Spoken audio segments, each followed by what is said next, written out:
Let's see. Today's deep dive was, well, it's reflective magnification. I've been searching, trying to find the simplest path to tapping into the rotation of the Earth and reflect the waves, get the Zeldovich effect, yada yada. I found so many papers about saltwater and rotation, and as well as like, okay, because with the Zeldovich effect, you have to hit super radiance and have to have blah blah blah. Basically, all the papers I found today, when I typed in saltwater, it's just resonance. You just have to hit the resonant frequency with the flow of the water. And the best one is from 1968, 67. It's basically the math and the paperwork on amplified waves of radio frequency, which are electromagnetic waves or light waves, whatever you want to.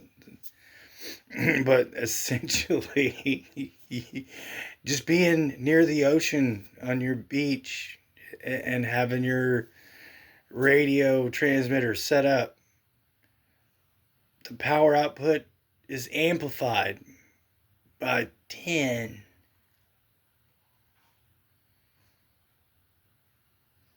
So, yeah.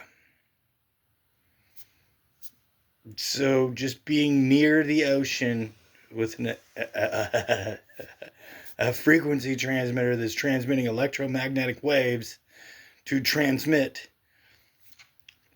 is amplified by 10 times. So, does it link to the Zeldovich effect? Probably. Can I prove it at the moment? No, there's no paperwork on it. There's no proof. Other than we have the Harvard studies and then the study with this pipe at this specific angle, you get 4.7 volts due to Earth's rotation. And I mean, one could kind of, take all the clues that we have. And like today, I found like 30 different papers, one from Harvard, one from Stanford, one from overseas, one from Coin China or something. And they're all based on tapping into current fluids, basically the ocean. And then there was one that was basically tapping into a very, what did they call it? It's just like a not deep flow, like a fucking, like, say, like a creek, not even a river, like a creek, just not very deep, as long as there's flow and there are conductive salts within the liquid water. Because basically the salt in the water, the sodium and the chloride. Now there's way more stuff than just salt, and because there's nitrates, there's all kinds of shit in the ocean. That's just what it is. There's gold, silver, platinum, copper, all these things are in the ocean. And that is the largest body of water to basically tap into. And from my perspective, it's just a homopolar generator. That's all it is we're tapping into the homopolar generator of the Earth. And we're getting the amplified waves. And see, we're not even actually tapping the fucking Earth's power system. We're just reflecting waves back amplified because of motion and such.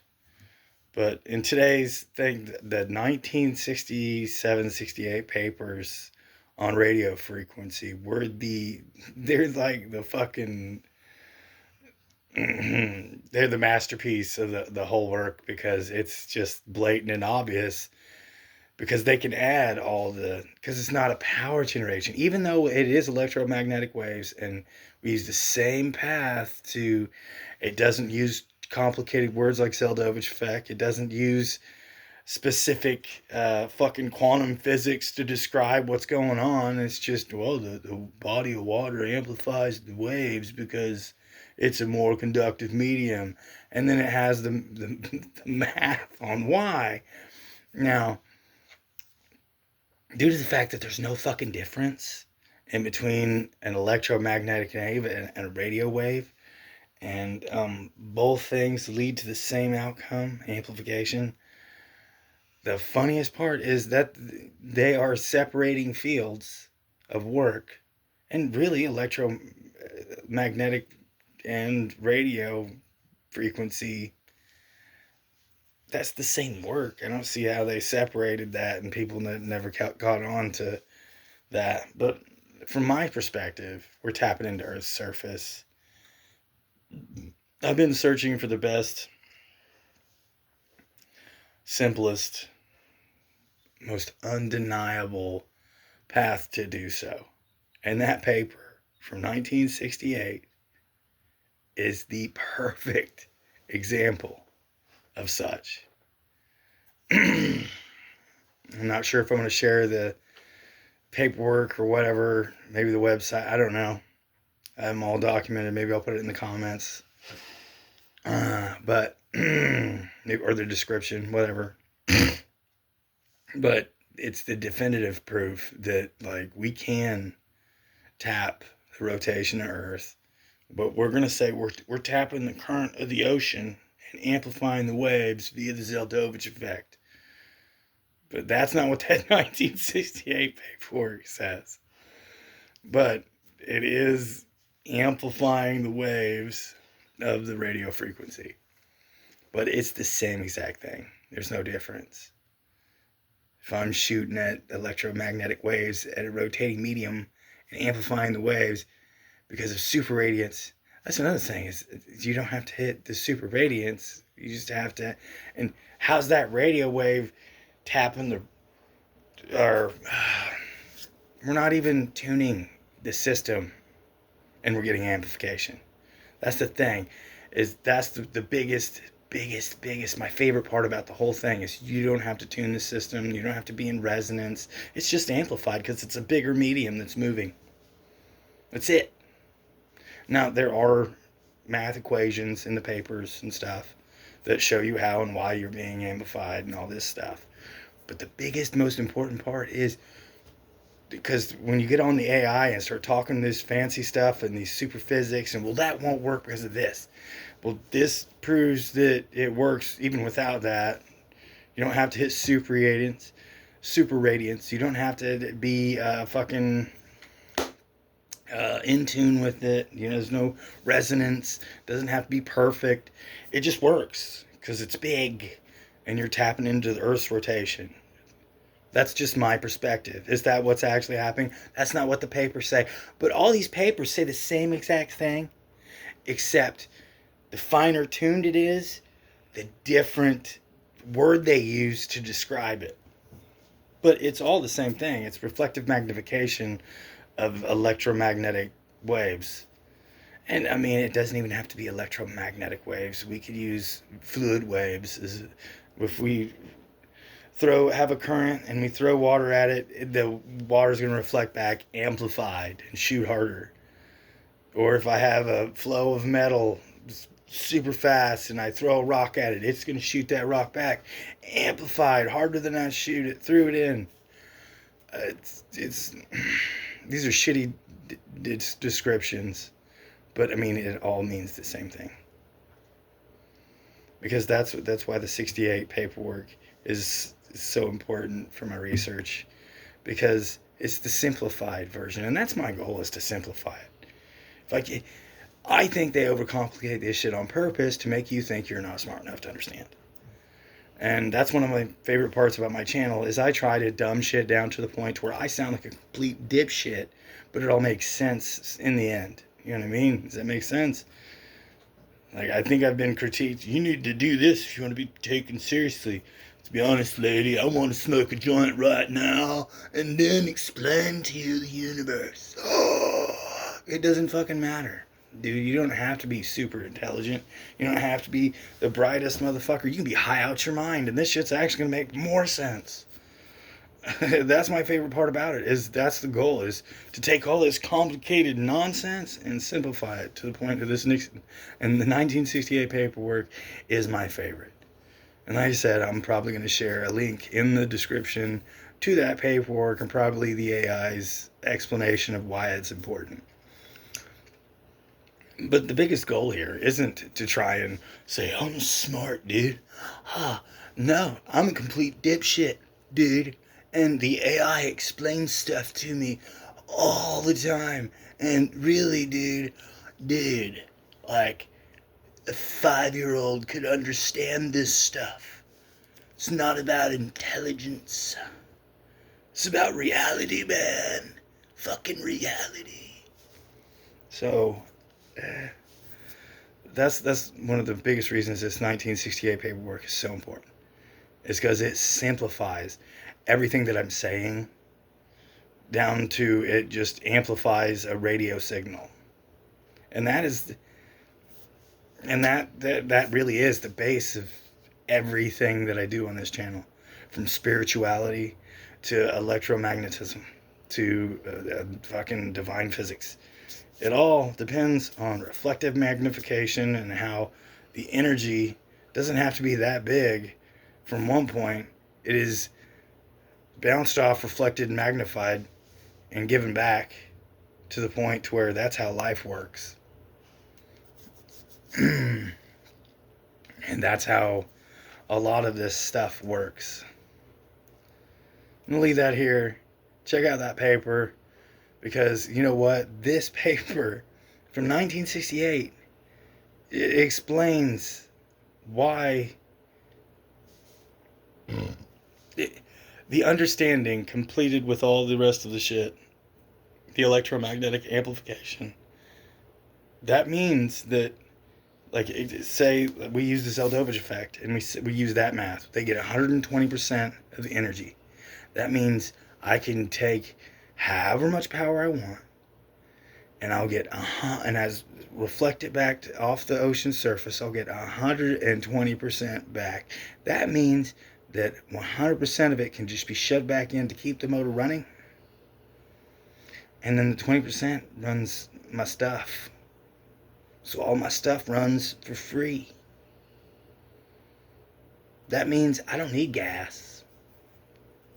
I can go from ocean to ocean and stuff. I could probably charge other stuff, fly around off the ocean, go back to the ocean, charge my stuff, and, you know, be like a crazy alien society. That's another thing, is I really am leaning towards that our government knows this stuff, because, I mean, if it's in a 1968 paper, and the reality is they just want you to pay money for gas, that way they can stay above you and keep you poor. It just makes sense from a perspective of capitalism, because this kind of destroys capitalism. It makes it nonsense. And to be honest, I don't want to be pointing out, or I don't want these fake aliens to show up and then to be worshipped as gods, and in reality they are just fucking AI robots that are controlled by dipshits like Elon Musk and fucking, what's his name, an OpenAI guy, nutsack. Because that's really the way things look to be going, and in all reality, like, why is fusion always 10 years away? Well, you know, this technology is right now, and it has been since at least 1968. And these papers basically prove the rest of the papers, and the rest of the papers were from the 90s. So, you know, all this technology is really old. And it also leads back all the way back to the fucking pyramids and Wardenclyffe Tower. Because the pyramids already, they're known to produce a high-frequency electromagnetic wave that they had directed at the Earth for some reason. And below the pyramids, there is a river. So, and that river would have calcium, potassium, and it already had bleach within the pyramid. So it could have been, you know what I'm saying, bruh? They were taking advantage of this technology. It seems that way anyway. And this would make Wardenclyffe Tower be able to power the whole world, especially in the 1900s, because they didn't have electricity like we have power now. and they probably would have just built more Wardenclyffe towers, because all it is electromagnetic shooting waves at water that is moving. So, essentially, like, it depends on, like, if we wanted to make it stronger, we could just put more energy into it, and that 20% would be larger. Like, if it cost however many volts to keep it running, we'd get 20% more. So all we do is calculate out how much that 20% needs to be, and then shoot in that 100% that keeps it running, and use the 20% to live freely as a society. And I mean, there's a lot of paperwork that says, oh yeah, that would totally work.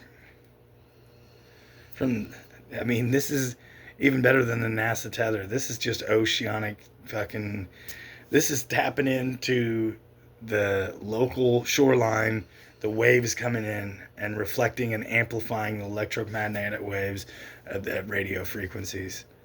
That's what makes this paper important. Just check it out. It may not make sense to you, but I'm hoping that I dumbed down the explanation enough to where it's like, oh, yeah, exactly. Like, this is the Zeldovich effect. We get 120%. So you get 100% of the wave back and 20% more because of the rotation of the ocean, or the flow of the ocean, the ebb and flow, the back and forth. We're just bouncing electromagnetic waves on it, and it's being amplified because Earth is rotating. And that is the simplest explanation that I can devise. I mean, we can make it more complicated and talk about E equals mc squared a little bit, or talk about these equations, which I haven't even really dived into that much, as well as the Zeldovich effect, which is a rotating mass reflects waves of any kind, light waves, which is cool. Light waves means time travel and shit. But we're not even going to go there. We're just going to talk about the radio waves. They're amplified 10 times. That's larger than the Zeldovich effect of 120%. 10 times means 1,000%. That means it could power itself and have 900% left to power whatever the fuck you want. But since it's designed to shoot AM or FM waves, no one is trying to, I mean, and we've already proved that we can pull that down from the air, but still, just saying, that is the Zeldovich amplification system on a planet size thing. And they're looking at 1,000%. 1,000. That's a huge jump. And the numbers will be in the papers. The math is in the papers. And yes, it's not written like a quantum physics thing. It's written like an old school 1950s, 1960s radio frequency manual. And it has the graphs, and it has the equations, and they're not super hard equations, and they're not using bullshit terminology to try and confuse you. It's actually designed to help you understand how it works. And I mean, I don't think they fully comprehended what the fuck they were talking about then either. It does get more complicated, but I mean, this is as simple as it gets when it comes to this electromagnetic wave amplification systems, and it's using radio waves. It's a really long video. I'm gonna bounce. You guys have a wonderful day. I need your help. If you can understand these things and explain it to your fucking friends, we won't have to pay for gas anymore, or electricity, and your kids never will have to. And that's fucking, yes, that's the goal of this channel right here, bro. Freedom. This war is, well, if this paper is from 1968, this war is bullshit, and every war we've had since 1968 has been a complete fucking lie. And to be honest, since Tesla, because this is electromagnetic waves, and those are Tesla waves, and radio frequency, well, that's Tesla too. I'm just gonna say that because, you know, and then them trunks that Uncle Trump got, and now our President Trump is releasing the UFO files that are complete dog shit and stuff. Check these papers out, man. I mean, do your research. It's important.